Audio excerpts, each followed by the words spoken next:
when we think about the cultures of organisations, I think setting the right tone and culture is absolutely vital for an organisation. I think, you've joined Cogent, you've come into a culture, but I know you're already, doing a lot to help support that kind of the culture of being a really, really diverse employer and encouraging women. So how have you found the culture of Cogent since you've started? What have you thought we could do more of, less of? What's your views? So I think the culture is very inclusive, and I think you feel that straight away, and also flexible in terms of recognizing individual circumstances, whether that might be because you're a parent, because you've got care and responsibilities, and because of your own well-being and work-life balance, and relaxed in that sense, in letting people just be who they are, and living their lives, but also bringing their best selves to work, which might be um, somewhat of a overused phrase, but I think it definitely applies at Cogent because obviously we are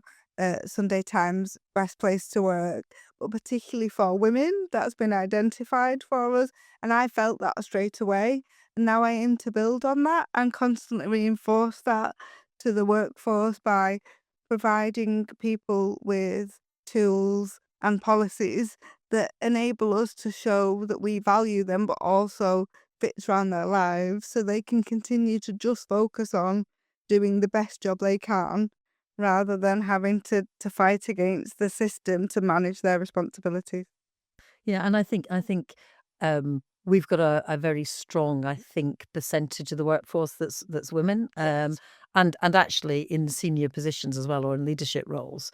And I think again, hopefully for those younger people who come into the organisation, they can look to individuals, to women who are in more senior positions, and think I too can be in one of those roles, and there's nothing to stop me kind of achieving that, which I think it's got to be good and something that maybe our wider sector could learn from and think about. Absolutely, to be a role model and work with our customers, our employers in the sector, and set that example as an organisation that has really good gender diversity and is actively demonstrating what that looks like and why that is beneficial. I think that is the direction of travel that we need to continue with, but also that we really need to champion, hence why we're having conversations like this today. I agree, and I think how we can influence in that wider, in particularly in amongst the industries that we look after. I mean, we look after a lot of the really important STEM sectors, and even though we look after both traditional sectors and maybe some newer industries, I think when you look at the statistics, we still see that our industries that women are underrepresented in our industries. And sometimes, quite substantially. I know in some of the industrial sciences sectors, it can be around about 30% of the employees are women. And when you look at the sort of national average of the workforce, it's more like 49%. So life science is a bit better. It's in the mid 40s, but we're still, even in life sciences, not up at that sort of 49%. So I think there's still a long way that our industries need to go. And one of the things we're keen to do is to work with other organizations. There's some great organizations like Women in Nuclear, like WISE, who are really championing supporting women into the industries. And once women are in the industries, giving them those role models or those access to mentoring and support that they need. So one of the things that I've noticed in the sort of last 5 or 6 years even is the number of role models that we are seeing now within our trade associations. Obviously, Cogent deals with and supports and helps and works with a huge number of trade associations.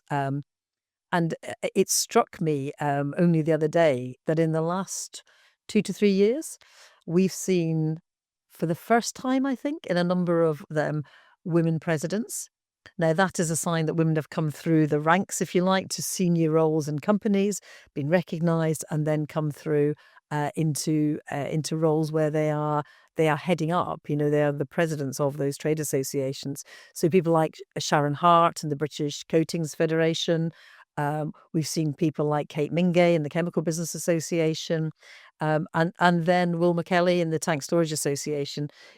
Those industries traditionally are very male dominated, but it's been fantastic to see really high quality, charismatic individuals taking up those presidency roles in our trade associations and leading the way. And again, being role models for other people. So yeah, we want to see more of that. I think the Chemical Business Association, I think is the first woman in 111 years to be president. So I don't for 1 minute think it'll be the last either. I think, first of all, we can't tar all our industries with the same brush and also assume that all our employers are doing the same thing. But I think what I see our role in as Cogent Skills is setting that example, as I've said, but also giving people the information as to how they can drive that forward and support them in our role to grow their workforce diversity. And I really look forward to the opportunity to do that, exploring new flexible ways of working, new innovations in terms of HR in those organisations that might not have access to that information and that research without us. I think that's really positive, and it's something I'm really excited about. Yeah. No, I think you're right. I think we can be hopefully a supportive organization that helps industries to address some of the challenges that they face. And I think some of the activities that we do also can really help. And we've seen already how we can help support the talent pipeline into the industry. So we have one of our business units that looks after new apprentices and graduates coming in and employs them where companies have a headcount issue. I know they've introduced anonymized interviewing, and we've seen a massive increase in diversity, which is really interesting because when you take all the details away and you don't know anything about that individual, that it's really interesting that what comes through is a much more diverse talent pipeline. So I think that's been in particular really interesting to watch over the years how even in our own organization when we're recruiting maybe 200 young people into the STEM industries every year, that we've seen that gender balance in particular, but also other metrics on diversity. We've seen those far more diverse pipelines coming in. And that's, I know, something that we are sharing with industry, our lessons learned from doing that. I think the other thing that is exciting for me is that looking at the how we can do more outreach through not just lab coats, for example, and part of that campaign, if you like, and the website and everything we're doing about demonstrating the breadth of jobs that are available in the industry is about showing role models, showing people who are already doing those roles. So female engineers, female welders, female technicians, and a whole range of different job roles that women could do that they may just not be aware of because traditional stereotypes and role models have been men doing those occupations. So I think that one of our aims is to increase the diversity of people who come into STEM. I know now it's only about 30%, I think, of STEM students at higher education are women. So by definition, if they flow through to our industries, it's not a diverse gender that's coming into our industries. And I think for some of the newer industries like the clean energy sector, who are looking to adjacent industries like oil and gas or chemicals to recruit their talent, if they only recruit from those talent pools, they're going to recruit the same people. And when you've got sort of a lack of diversity in those sectors, you're going to import that lack of diversity into these new sectors.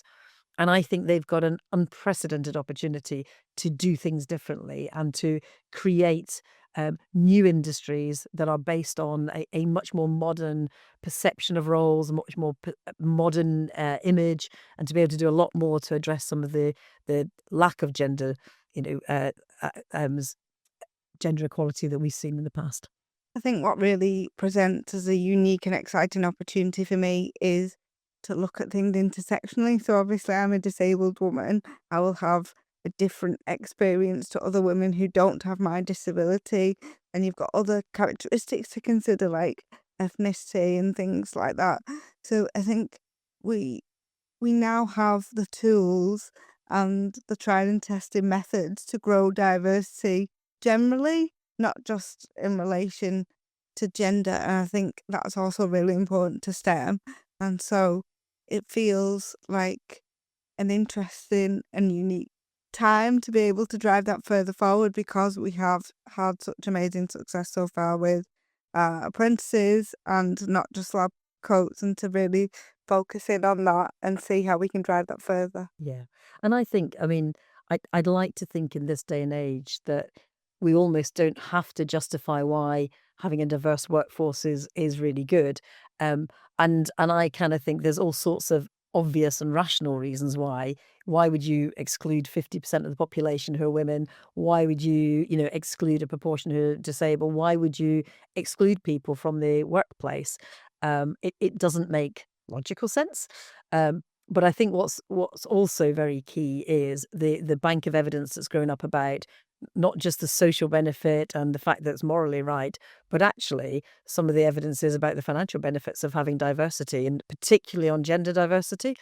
Studies by McKinsey's and others show that companies are more profitable if they tend to have a higher, proportion of women employed, particularly in senior roles.